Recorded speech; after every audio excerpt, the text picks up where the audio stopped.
저희가 지금 계속해서 수요일에 우리 성도의 절차 탁마라는 제목으로 주제별 설교 시리즈를 진행하고 있는 중에 있습니다. 저희 교회는 우리 담임 목사님으로부터 해서 계속해서 설교의 형식이 연속적으로 본문을 강해하는 이런 설교를 진행해 왔기 때문에 아마 이런 주제 설교가 낯설 수 있다고 생각합니다. 그러니까 여러분 이런 설교는 그 주제를 가지고 성경에 있는 순종에 관한 이야기들을 쭉 모아서 설명해 드린 것이기 때문에 여러분 보실 때 왜 이렇게 그 성경 읽은 본문에 충실하지 않고 다른 이야기를 좀 많이 하나 이렇게 생각하실 수 있는데, 주제 설교라는 것을 꼭 기억하시고 이 순종에 관해서 오늘 내가 확실히 좀 알고 가야 되겠다, 이런 마음을 가져주시면 좋겠습니다. 그 학생 선교 단체 사역을 오래 하신 한 목사님이 해주신 말씀을 제가 들은 기억이 납니다. 그분이 학생들을 모아놓고 여름 수련회를 진행했는데, 그때 특별히 그날은 예수님의 주제권, 그 로드십에 대해서 이제 강의를 하셨습니다. 그렇게 설교를 한참 하시고 그 예수님의 주대심에 대해서, 주권에 대해서 강조하는 설교를 쭉 하셨는데요. 그 설교가 마치고 나서 한 청년이 이제 목사님의 숙소로 찾아왔습니다. 찾아와서는 목사님께 이제 질문을 한 겁니다. 목사님, 오늘 참 감동적이고 은혜로운 설교 말씀 잘 들었습니다. 감사합니다. 이렇게 이야기를 시작하면서요. 근데 목사님, 오늘 제가 말씀을 들으면서 질문이 하나 있었습니다. 그 질문이 뭔가 하면, 저는 목사의 아들로 컸고 그리고 교회에서도 아주 모범적인 학생이었습니다. 다른 사람들은 저보고 항상 신앙이 좋은 사람이라고 이렇게 얘기를 했고, 저는 청년부에서도 또 고등부 학생부에서도 항상 회장을 하고 이렇게 누구보다 앞서서 교회를 섬겼던 사람입니다. 근데 제가 오늘 목사님 말씀을 들으면서 생겼던 질문은, 목사님 말씀에 의하면 그 예수님을 주인으로 모시지 못하면 자기는 구원받을 수가 없다고 이런 말씀을 하셨는데, 저는 개인적으로 예수님을 제 인생의 구원자로 모셨습니다. 그분만이 나를 구원하실 수 있다고 믿고 그분을 믿어야 구원받는다고 저는 믿습니다. 근데 저는 그분을 제 인생의 주인으로 모시고 싶지는 않습니다. 이렇게 얘기를 했어요. 그러면서 뭐라고 질문을 했는가 하면, 그러면 목사님, 저는 구원을 받을 수 없습니까? 이렇게 물었습니다. 여러분, 뭐라고 답을 해야 되겠습니까? 목사님께서 청년에게 사랑스러운 눈빛을 띠면서 이렇게 말했습니다. 청년, 참 좋은 이야기를 정직하게 해줘서 고맙다. 근데 지금 당신의 생각대로라면 당신은 구원을 받을 수가 없다. 이렇게 이야기를 했습니다. 여러분, 우리는 예수님을 영접할 때 그분을 우리의 인생의 구원자로만 영접하는 것이 아닙니다. 우리의 인생의 구원자요, 주님으로 영접하는 것입니다. 여러분, 이 사실을 우리가 잊어서는 안 되겠습니다. 우리는요, 이렇게 분리해서 생각하지 않지만 많은 경우에 예수님을 구원자로만 믿고 싶어 하지 인생의 주인으로 모시고 싶어 하지 않습니다. 그래서 우리가 좀 잘못된 구원관을 가지고 신앙생활을 할 수 있다고 그렇게 생각이 되는데요. 특별히 이런 극단적인 구원관을 나타내는 종파가, 이단 종교가 우리가 소위 지금 계속해서 듣고 있는 유병헌의 구원파입니다. 그들이 왜 구원파라는 이름을 가지게 됐는가 하면, 그들은 구원만을 강조하기 때문입니다. 그러니까 한번 구원을 받은 사람은 다시 회개할 필요도 없고, 그리고 자기 죄에 대해서 더 이상 관여할 필요가 없다. 구원받은 사람은 그것으로 끝이다. 이렇게 얘기를 하고, 극단적으로는 그래서 구원받은 사람은 기도도 할 필요가 없다. 이렇게까지 나갑니다. 여러분, 그래서 그들이 어떻게 살고 있습니까? 그 가르침의 끝이 어딘지를 우리는 지금 여실히 보고 있습니다. 그러니까 그리스도인의 삶, 그리고 예수님께서 말씀하신 그분을 주인으로 모신 자의 삶이 빠진 종교가 어떤 형태를 나타나게 되는지를 우리는 그 구원파를 통해서 적나라하게 보고 있습니다. 참 이율배반적인 건 뭔가 하면요, 그 사람들이 구원은 그 믿으면, 그 한번 구원을 받으면 그 구원이 영원하다고 이렇게 얘기를 하면서도 자신의 그 사업을 위해서, 그 회사를 위해 돈을 투자하지 않거나, 그리고 그 구원파에서 벗어나게 되면 구원을 상실하게 된다고 이렇게 가르칩니다. 굉장한 이율배반이죠. 여러분, 그렇게 가르치다 보니까 이 사람들이 끝이 어딘지를 모를 정도로 욕심을 부리는 겁니다. 안 그렇겠습니까? 인간의 이 죄성을 마음껏 발현해도 아무 문제가 되지 않으니까 그냥 자기가 하고 싶은 최대한의 욕구를 발휘하고 살아가는 것입니다. 그래서 나타난 것이 오늘 이런 유병현의 모습인 것입니다. 여러분, 근데 이런 이야기를 들으면서 혹시 이것이 한국교회의 모습은 아니라고 생각되십니까? 구원파의 교리와 거의 흡사한 이런 교리를 우리가 사실 가지고 있습니다. 잘못된 구원관을 가지고 있다는 것이죠. 16세기에 종교개혁이 일어났습니다. 그때 그 종교개혁이 일어난 이후에 오직 믿음으로 구원을 받는다, 우리의 행위가 아니라 오직 믿음으로 구원을 받는다 하는 것에 초점을 두고 그 칭의, 사람이 의롭다고 칭함받는 것, 이것에 대한 강조가 계속해서 일어났습니다. 그렇게 하고 나서요, 필립 샤프라는 아주 유명한 교회 사가가 있는데 이 사람이 쓴 책에도 보면 이 마틴 루터가요, 그렇게 오직 의인은 믿음으로 말미암아 구원을 얻는다, 이 칭의 이신칭이라 그러지 않습니까? 이 교리를 설파하고 그 가르침을 베풀고 나서 다시 자기 고향으로 몇 년 뒤에 좀 시간이 오래 지나서 돌아왔을 때 완전히 무너져 있는 그 지역의 윤리 상태를 보고 굉장히 후회했다 하는 기록이 있습니다. 여러분, 우리도 한번 구원받으면 아무리 죄를 지어도 이 구원이 상실되지 않는다, 혹시 그렇게 생각하고 계시진 않습니까? 오늘 제가 이 극단적인 구원파의 이야기를 좀 말씀을 드렸습니다. 그래서 우리는 이 구원과 성화와 관련된 이야기를 좀 잘 알 필요가 있습니다. 그래서 이번에 제가 단기 특강의 주제로 잡은 것은 이 구원과 성화와 관련된 것입니다. 여러분, 정말 이 문제는 중요한 문제입니다. 여러분, 왜 우리가 예수님을 주인으로 모시는 것을 고백해야 합니까? 왜 우리에게 이 순종의 문제가 대두되느냐 하는 것부터 좀 여러분과 생각을 해보고 싶습니다. 여러분, 사람은 순종하고 살아야 되는 존재입니다. 왜일까요? 사람이 피조물이기 때문입니다. 사람은 스스로 존재하고 작동하도록 만들어지지 않았습니다. 우리가 잘 아는 것처럼 사람은 피조물입니다. 여러분, 이것을 잊으면 안 됩니다. 그래서 우리가 물어야 되는 바른 질문은 뭔가 하면 왜 순종해야 합니까? 이것이 바른 질문이 아닙니다.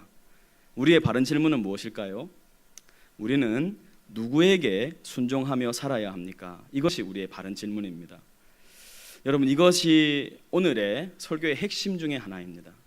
다시 한번 여러분에게 말씀을 드리겠습니다. 왜 우리가 순종해야 합니까? 라는 질문은 아예 틀린 질문입니다. 바른 질문은 무엇인가 하면 우리는 누구에게 순종하며 살아야 합니까가 되어야 합니다. 한번 저를 따라서 해보시겠습니까? 누구에게 순종해야 하는가? 이것이 우리의 바른 질문입니다.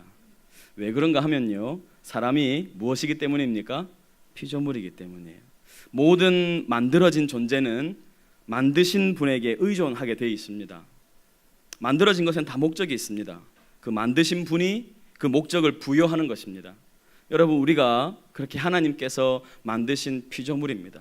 그러므로 우리 인생의 목적을 발견하고 우리가 어떻게 살아가야 바르게 사는 것인지를 발견하려면 우리를 만드신 분에게로 가고 그분에게 의존하여 살아가지 않는 한 우리는 바르게 살 수가 없는 것입니다. 여러분, 이해가 되시지요?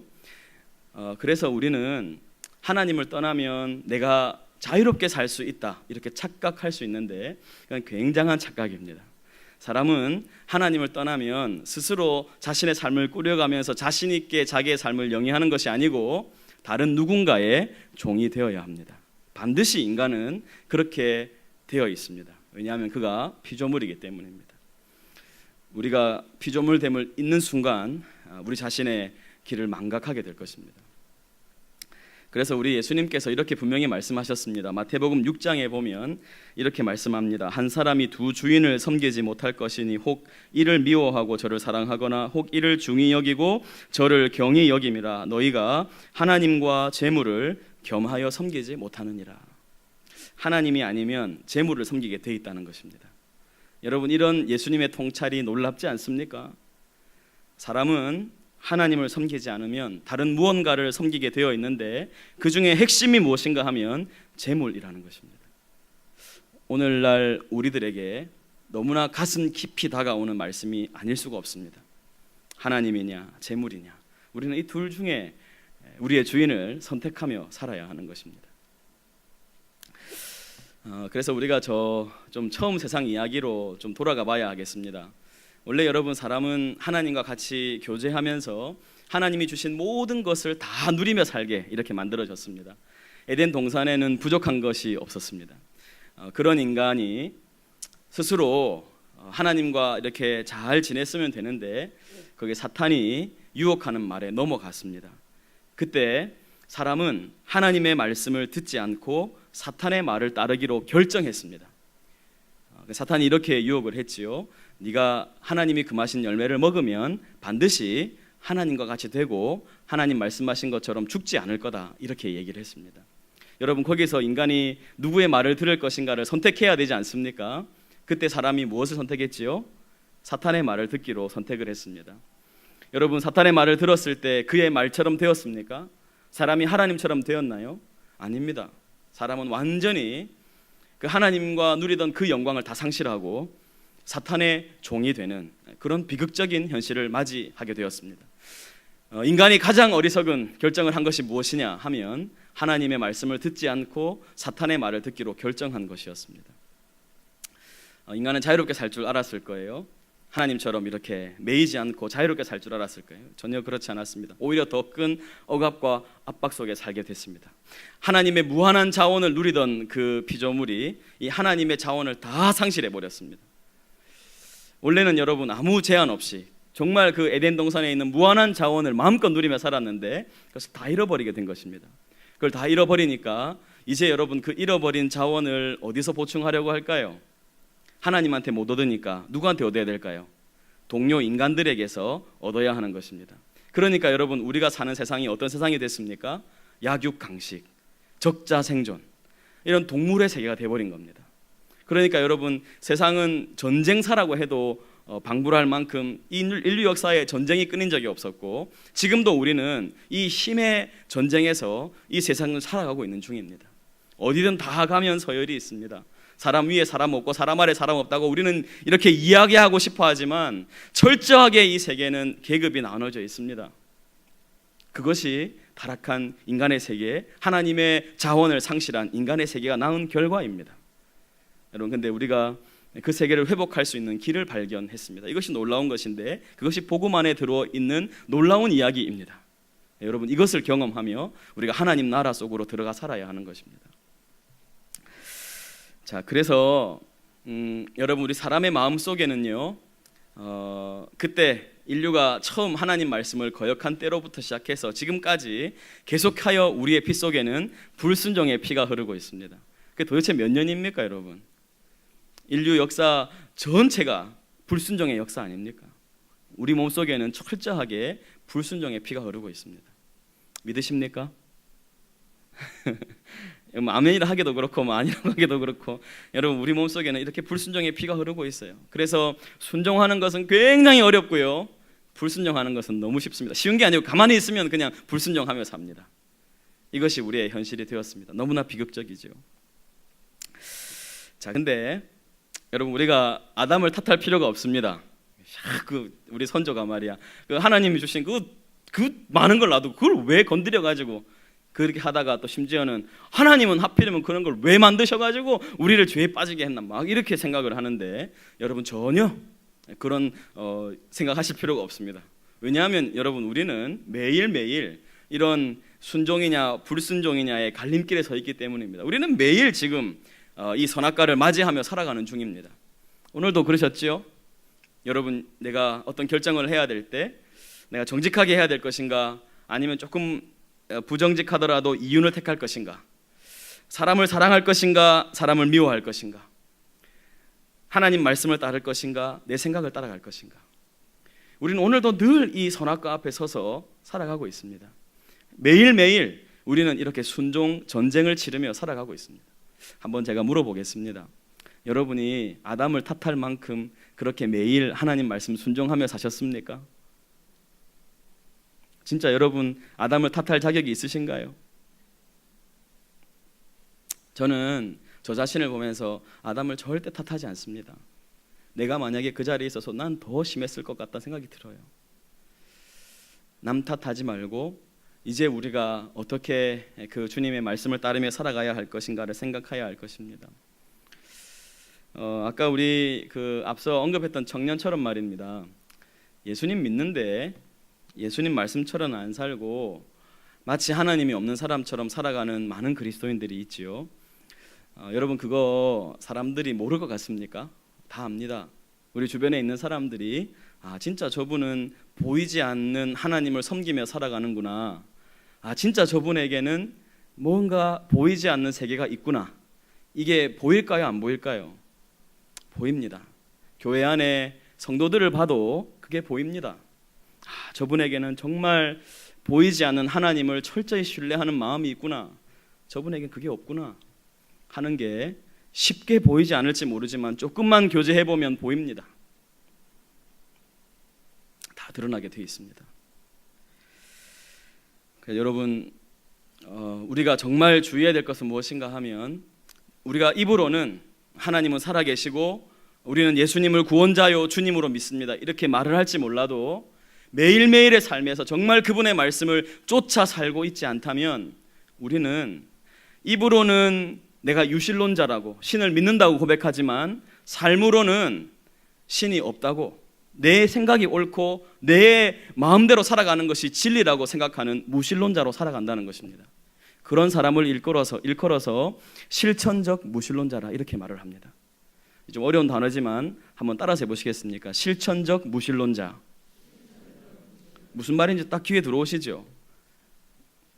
입으로, 생각으로, 마음으로, 생각으로는 신이 있다고 믿어요. 근데 삶으로는 신이 없는 것처럼 사는 겁니다. 실천적으로는 무신론자로 사는 것입니다. 여러분 이런 사람들이 얼마나 많은지 모릅니다. 하나님 말씀을 따라간다는 것이 정말 어려운 일이고 쉽지 않은 길이지만 우리는 이런 말씀 앞에 우리의 삶을 좀 돌아봐야 할 것입니다. 그래서 제가 여러분에게 좀 말씀드리고 싶은 건 이런 것입니다. 여러분 진짜 신앙의 실력이 뭡니까? 진짜 저분은 신앙생활을 정말 잘하시는구나, 저분은 정말 믿음이 좋구나 하는 것이 진짜 신앙은 어디서 나오나요 여러분? 저는 믿기로 진짜 신앙은 자기를 부인하고 그리고 하나님 말씀을 따라 순종하는 것, 그 순종이 쉬워지는 것, 그것이 저는 진짜 신앙이라고 믿습니다. 교회를 잘 나오고 오래 나오고 모임을 안 빠지고 이런 건 매우 중요한 것이지만 그것으로 다 알 수가 없습니다.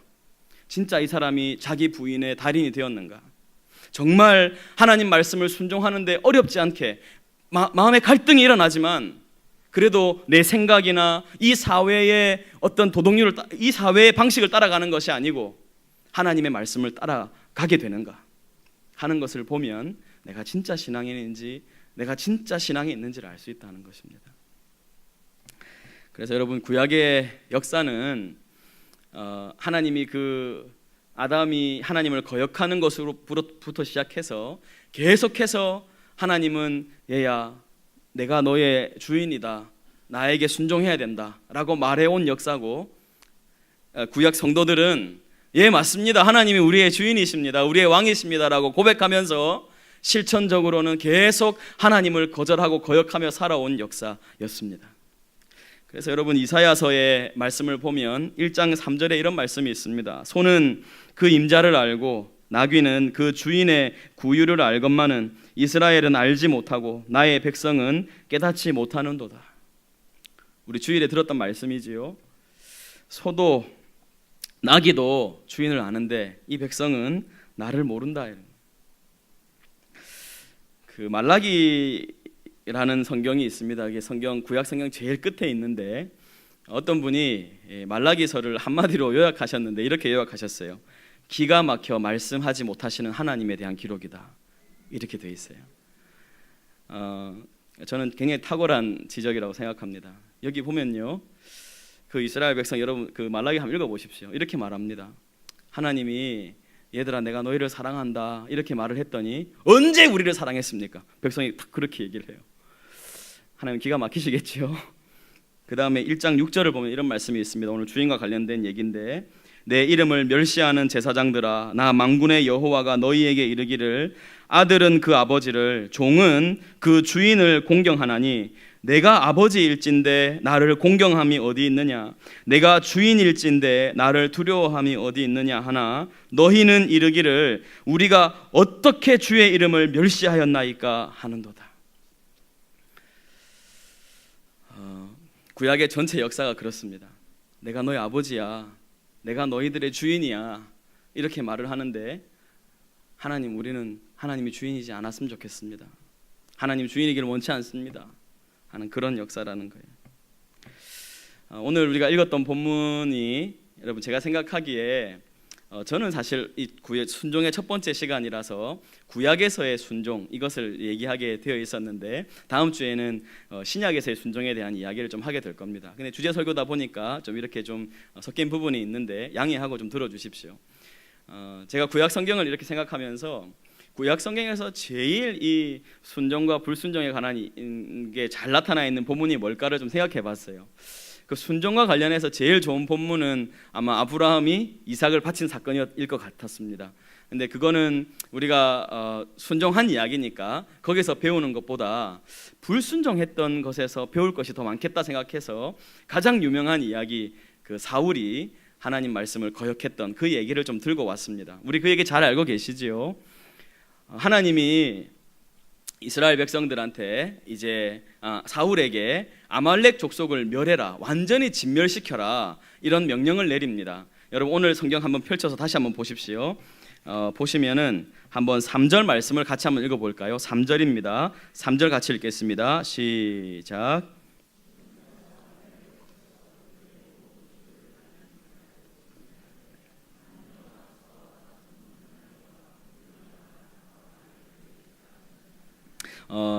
그 성경을 공부할 때 이렇게 표시를 해두면 다음에 볼 때도 아마 도움이 많이 되실 거예요. 혹시 펜이 있으신 분들은 여기 한번 줄을 그어 보십시오.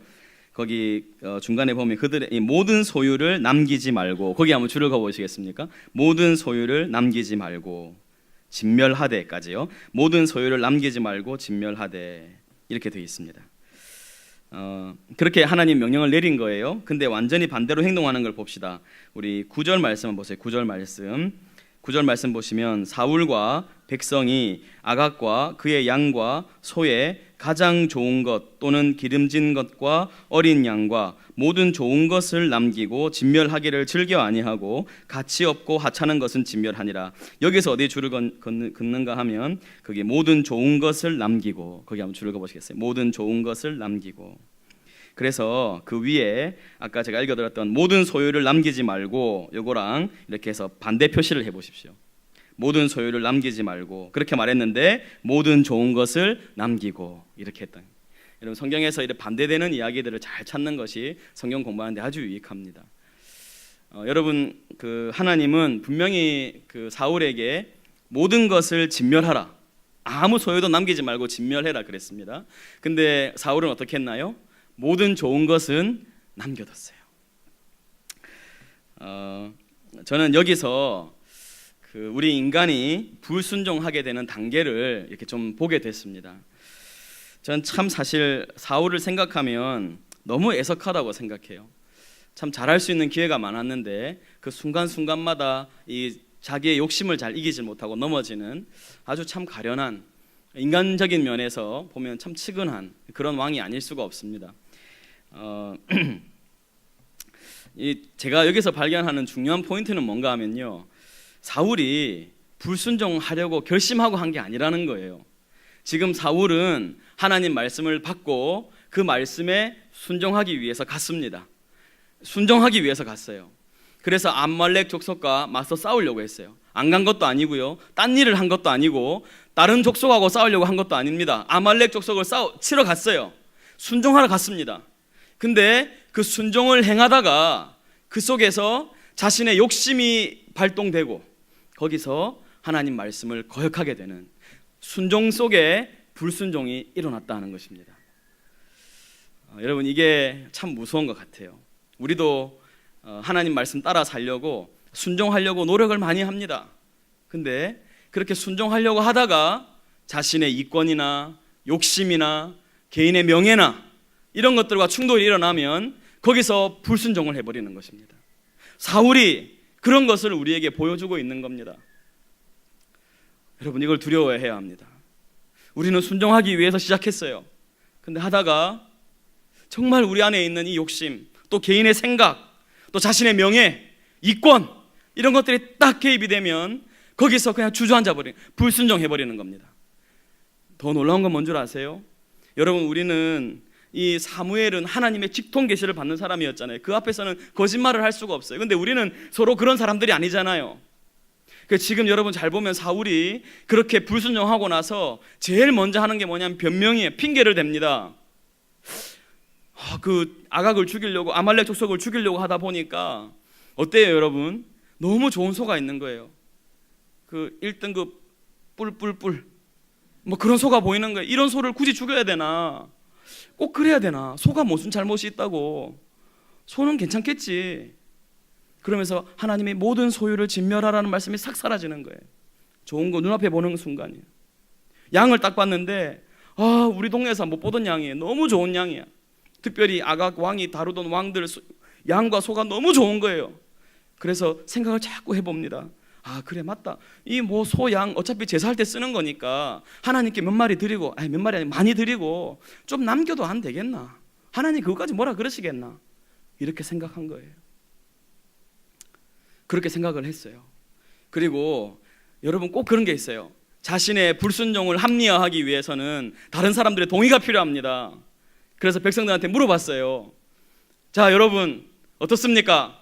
하나님께 이 양과 소를 바치면 어떻겠습니까? 아마 이렇게 물어봤을 거예요. 그러니까 여러분, 우둔한 백성은 뭐라 그럽니까? 왕이여 좋은 대로 소견에 옳은 대로 하소서. 아마 그랬을 거예요. 그러니까 우리 주변에 진짜 이렇게 하나님 말씀에 대해 바로 서 있는 사람들이 필요해요. 그럴 때 왕이여 안 됩니다. 하나님이 그 일을 기뻐하지 않으실 겁니다. 하나님은 모든 소유를 진멸하라 하셨습니다. 이렇게 말할 수 있는 사람이 있어야 되는데 왕이니까 왕이여 좋은 대로 하시고, 그것뿐만 아니에요. 자기에게도 돌아올 콩고물이 있잖아요.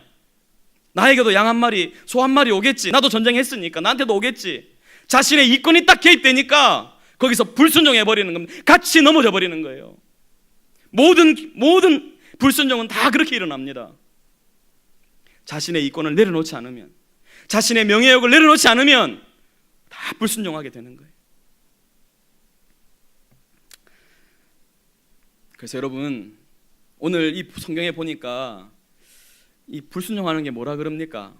이 참 무서운 말씀인데 여기 한번 보십시오. 우리가 너무 잘 아는 말씀이지요. 22절 한번 보세요. 22절. 사무엘이 이르되 여호와께서 번제와 다른 제사를 그의 목소리를 청종하는 것을 좋아하심같이 좋아하시겠습니까? 순종이 제사보다 낫고요, 듣는 것이 순양의 기름보다 낫습니다. 이러면서 23절 같이 한번 읽어봅시다. 같이요. 이는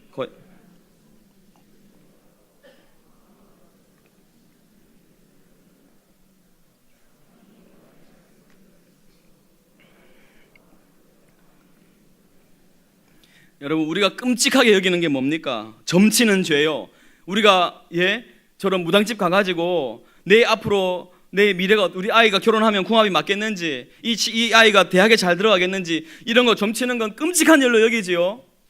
물론 끔찍하게 여기지 않고 가서 하시는 분도 계실 거예요. 회개하시고 절대 그런 일 하시면 안 됩니다. 여기 보면 아주 대표적인 죄라고 나오지요. 절대 안 돼요. 점치는 거 안 됩니다, 여러분. 거역하는 것은요, 순종하지 않는 건 뭐와 같다고요? 점치는 죄와 같다고. 그리고 또 뭐라 그럽니까? 완고한 것은, 불순종하고 이 마음을 굳게 한 마음은 사신 우상에게 절하는 것과 같다, 이렇게 말했잖아요. 우리가 여러분 일제시대 때 그 천황에게 숭배하지 않으려고 얼마나 투쟁했습니까? 그 투쟁하는 것과 똑같은 무게가 뭔가 하면 불순종하지 않는 게, 완고한 마음을 갖고 사는 게 우상 숭배하는 것 똑같다는 거예요. 양심의 화인을 맞으면 아무리 그런 이야기를 해도 들리지 않습니다. 지금 당신이 불순종하는 중이라고 이야기를 해도 들리지 않습니다. 완고해진 거예요. 이게 사신 우상에게 절하는 것과 같다고 이렇게 얘기합니다. 너무너무 무서운 말씀이 아닐 수가 없어요. 불순종에는 반드시 이런 것들이 동원이 됩니다. 처음에는 핑계를 대요. 아까 봤던 것처럼 사울이 이런 이유에서 했다 그래요. 근데 나중에는요, 핑계 대다가 안 되면 뭐 할까요? 책임 전가합니다. 내가 하려고 했던 게 아니라는 거예요. 나중에 여러분 말씀 보면 사울이 이렇게 얘기해요. 내가 그렇게 한 게 아니고 이 백성들이 그렇게 하자고 했다고 책임 전가를 해버립니다. 책임 전가한다고 문제가 해결이 됩니까? 안 됩니다. 자, 변명, 핑계 됩니다. 책임 전가합니다. 불순종이 반드시 따라오는 것들이에요. 그리고 마지막에는 후회합니다. 하나님이 당신을 버렸다고 그런 말씀을 들어요. 후회해요. 근데 여러분, 회개와 후회는 다릅니다. 사울은 회개하지 않았습니다. 후회했습니다. 아이고, 그렇게 안 할 걸. 돌아서서 다시 하나님 앞에 반역한 거예요. 그러니까 이제 이 15장을 기점으로 하나님은 사울과 단절을 고하십니다. 그리고 16장부터 사무엘이 다윗을 찾아가는 이야기가 나오기 시작하는 거예요. 그리고 뒤에 이야기를 보십시오. 사울이 막 귀신에 들려가지고 이상한 짓을 많이 합니다. 너무 무서운 이야기예요. 여러분, 이렇게 한번 마음이 완고해지면 회복이 잘 안 된다는 거예요. 여러분, 오늘 제가 이 완고한 것, 그리고 점치는 죄와 같다, 불순종은, 그렇게 말씀을 드렸는데요. 또 신약에 보니까 우상숭배와 같은 것이 뭐라고 말씀하는가 하면 골로새 3장 5절 보니까 우리가 잘 아는 말씀이죠. 그러므로 땅에 있는 지체를 죽이라. 곧 음란과 부정과 사욕과 악한 정욕과 탐심이니 탐심은 우상숭배니라. 한번 받아서 해볼게요. 탐심은 우상숭배니라. 여러분이 마음에 일어난 욕심이 우상숭배와 같다는 말씀이에요. 아까 제가 말씀드렸던 것처럼 사울이 왜 넘어집니까? 왜 불순종합니까? 보니까 자기가 좋은 것을 취할 수 있을 것 같은 재산의 증식이 일어날 것 같거든요. 그러니까 불순종하는 거예요. 여러분, 우리가 순종하는데 제일 어려운 걸림돌은 우리 자신 앞에 눈에 보이는 이득입니다. 이윤. 교회에 와서도 이렇게 이윤 추구하려는 분들이 많이 있습니다. 여러분, 망합니다. 진짜 조심해야 됩니다.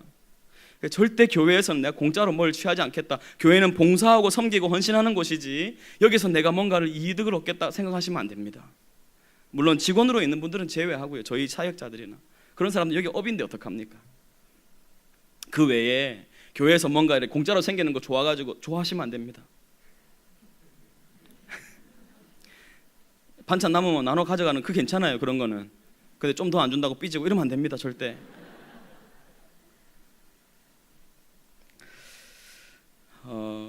여러분 꼭 기억하십시오. 하나님 나라는 자기의 이윤을 추구하는 것이 아니고요. 하나님 나라는 그저 순종하는 것입니다. 요즘에 기업들이 윤리 경영 이런 걸 많이 합니다. 그래서 사람이 미래고 사람이 최고의 가치고 이런 사실 거짓말을 합니다. 전혀 그렇게 기업을 운영하지 않으면서도 그렇게 말을 합니다. 왜 그럴까요? 그런 이미지 메이킹이 도움이 되기 때문에 실제로. 그리고 이런 그 고객들이 컴플레인, 특히 가자나 이런 것들에 대해서 컴플레인을 걸면 완전히 배상을 해줍니다. 안 하면 안 되거든요.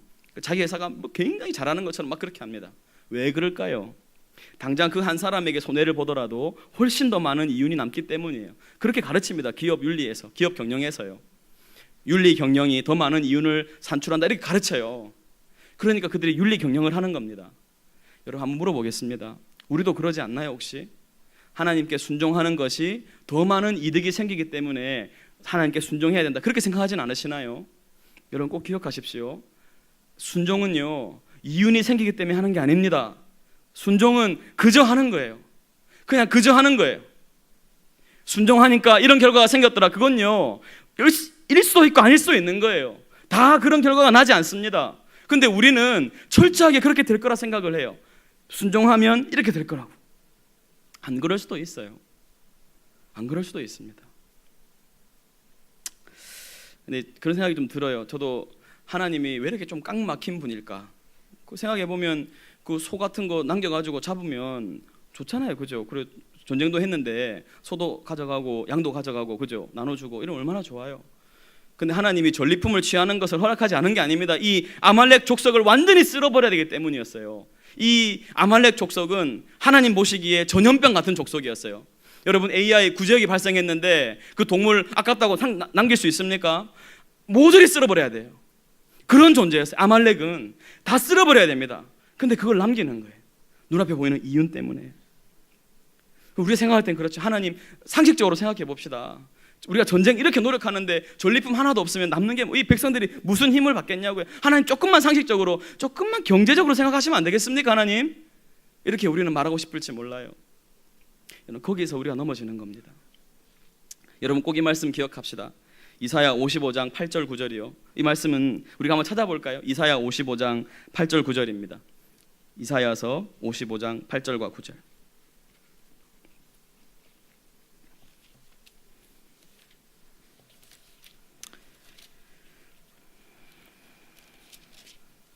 구약성경 1036페이지 근처에 있습니다.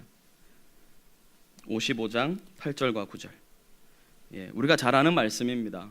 이사야 55장 8절과 9절. 1037페이지 근처에 있습니다. 한번 같이 읽어보겠습니다. 같이요. 시작. 이는 내 생각이 너희의 생각과 다르며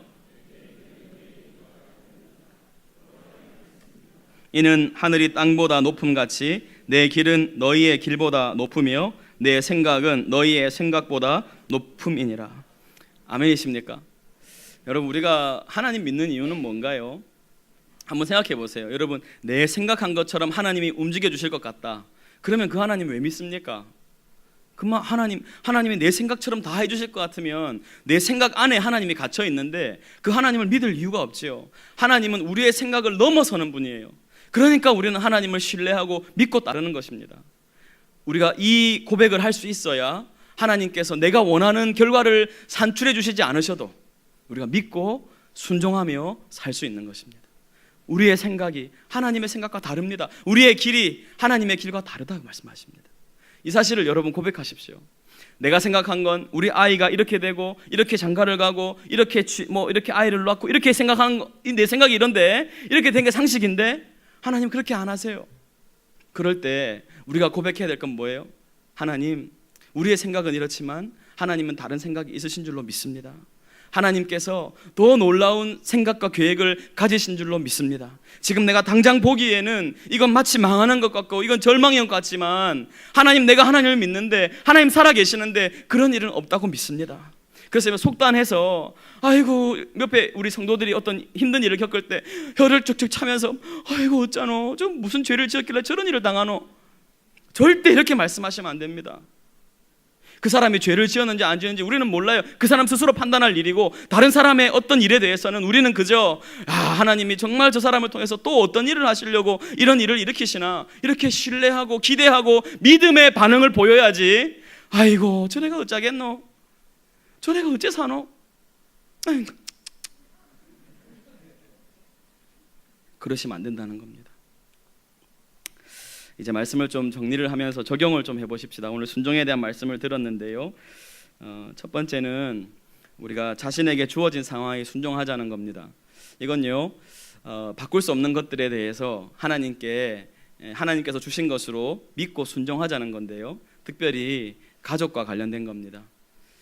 저는 저희 부모님이 사실 마음에 안 들었습니다. 하나님께서 좀 부모님 주시려면 좀 더 좀 부자고 또 좀 공부도 좀 많이 하시고 좀 그런 분 주시지 저런 분을 주셨나, 솔직히 이런 생각한 적이 있습니다. 근데 하나님이 이 가르침을 주셨어요. 지금 내게 주어진 건 하나님이 주신 거라는 믿음이 생겼어요.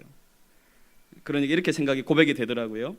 나보다 하나님은 나를 잘 아시고 내가 가장 필요한 것이 무엇인지를 아시는 하나님께서 나에게 최고의 부모님을 주셨다, 이런 믿음이 생기는 거예요. 이게 제가 26살 때 깨달은 겁니다. 그래가지고 부모님께 편지를 썼어요. 하나님이 이런 믿음을 주셨다고. 아버지가 방에서 나오지를 않으세요. 아마 한참 우셨던 것 같아요. 그 편지를 보시고요. 제가 그때 아버지 감사합니다, 아버지 사랑합니다, 그런 말을 처음으로 했던 것 같아요. 저는 그때 이후로 정말 우리 부모님을 존경하고 사랑합니다. 왜냐하면 하나님께서 주신 최고의 작품이기 때문인 걸 믿기 때문이에요. 여러분, 요즘에는 남편과 아내를 잘 바꾸지요.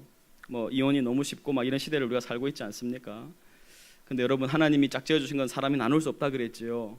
여러분, 한번 만난 이 남편, 이 아내가 하나님이 주신 베스트인 줄 믿어야 합니다. 여러분이 그분을 가장 복되게 할 수 있고 가장 정말 인간의 완성을 이루게 할 수 있는 그런 분들이세요. 여러분의 말 한마디, 표정 하나, 그것이 이 사람을 완전히 인생을 바꿔놓을 수 있습니다. 하나님이 그렇게 우리를 만나게 하셨기 때문이에요. 믿으십니까?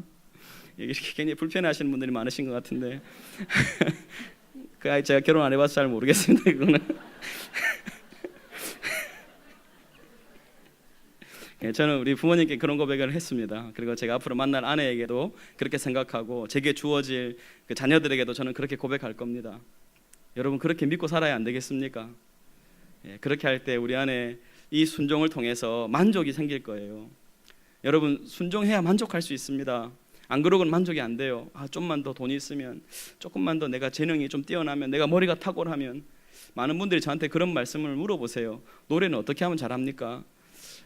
사실 저는 뭐 그렇게 노래를 잘한다는 생각하지는 않는데 참 당황스러울 때가 있어요. 제가 노래를 배운 것도 아니고 뭐 특별히 이렇게 그 하나님 은사를 주셔서 쓰임 받는 것 같은데요.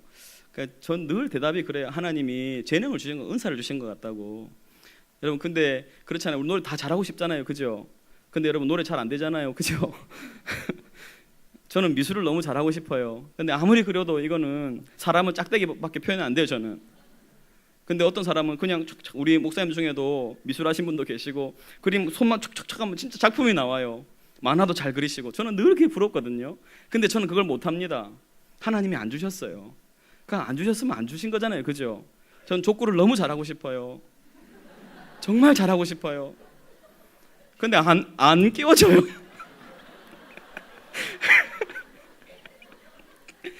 제가 들어가면 저도 사실 너무 부담스러워요. 내가 어떤 일을 할지 모르기 때문에. 저는 발보다 몸이 먼저 나가는 사람입니다. 늘 몸개그를 선사하고 막 그러는데 안 되는 건 안 되는 거잖아요. 그래, 이렇게 생각하면 뭐 감사하지 못할 게 없을 것 같아요. 만족하면 감사하게 됩니다. 하나님 감사합니다. 그리고 두 번째는요, 우리가 그 순종할 때 착각할 수 있는 게 있습니다. 난 참 괜찮은 사람이구나, 이 정도 하면 정말 멋지구나, 이렇게 착각할 수 있는데 늘 이 종의 대답을 여러분 꼭 기억했으면 좋겠어요. 제가 읽어드리겠습니다. 명한대로 하였다고 종에게 감사하겠느냐? 이와 같이 너희도 명령받은 것을 다 행한 후에 이르기를 우리는 무익한 종이라, 우리가 하여야 할 일을 한 것뿐이라 할지니라. 우리는 무익한 종이라, 우리가 하여야 할 일을 한 것뿐입니다. 이렇게 말을 해야 된다는 거예요. 여러분 이 말씀 두 구절이 어떤 한 목사님이 자신의 사역을 은퇴하면서 은퇴 기념사로 하신 말씀이래요. 명한대로 하였다고 종에게 감사하겠느냐? 이와 같이 너희도 명령받은 것을 다 행한 후에 이르기를 우리는 무익한 종이라, 우리가 하여야 할 일을 한 것뿐이라 할지니라. 무익한 종은 이만 물러갑니다. 이렇게 하셨다는 거예요. 저희도 그렇게 할 수 있었으면 좋겠습니다. 오늘의 결론으로는요, 여러분 하나님은 영이십니다. 하나님은 영이시기 때문에 손과 발이 없으세요. 그 하나님은 누구를 손과 발로 삼고 싶어 하실까요? 저와 여러분을 하나님의 손과 발로 쓰고 싶어 하십니다. 그래서 우리가 노래할 때도 주의 손과 발 되어 세상을 치유하게 하소서, 이런 노래를 하지 않습니까? 제가 목적이 이끄는 삶이라는 책이 있는데 그 책을 보면서 참 감동적으로 읽었던 한 부분이 있었어요. 뭔가 하면 한 중국의 어떤 교회, 지하 교회에서 한 사람이 회심하고 주님께로 돌아오면 그 이제 같이 모여서 예배하고 마지막에 소개할 때 이렇게 소개한다는 거예요. 이제 이번에 누구누구 성도님께서 회심하셨습니다. 우리 같이 박수로 맞이하십시다. 박수를 치고 일어나면 하나님께서 이 땅에 또 하나의 심장을 가지셨습니다. 하나님께서 이 땅에 또 하나의 심장을 가지셨습니다. 이렇게 얘기한다는 거예요. 우리 하나님의 심장인 줄로 믿습니다. 그 심장이 뛰어야 되는데 지금 좀 멎어 있는 것을 많이 봅니다. 우리가 주님의 손과 발이 되어서 이 심장을 뛰게 하고 하나님의 심장으로 이 땅을 순종하며 살아가면 세상은 반드시 바뀔 것입니다. 우리를 통해서, 순종하는 우리들을 통해서 하나님 나라는 하나님 나라답게 확장되게 될 것입니다. 우리 같이 이 찬양을 좀 고백했으면 좋겠습니다. 오늘 말씀 기억하면서 세상 모든 민족이 구원을 얻기까지 쉬지 않으시는 하나님,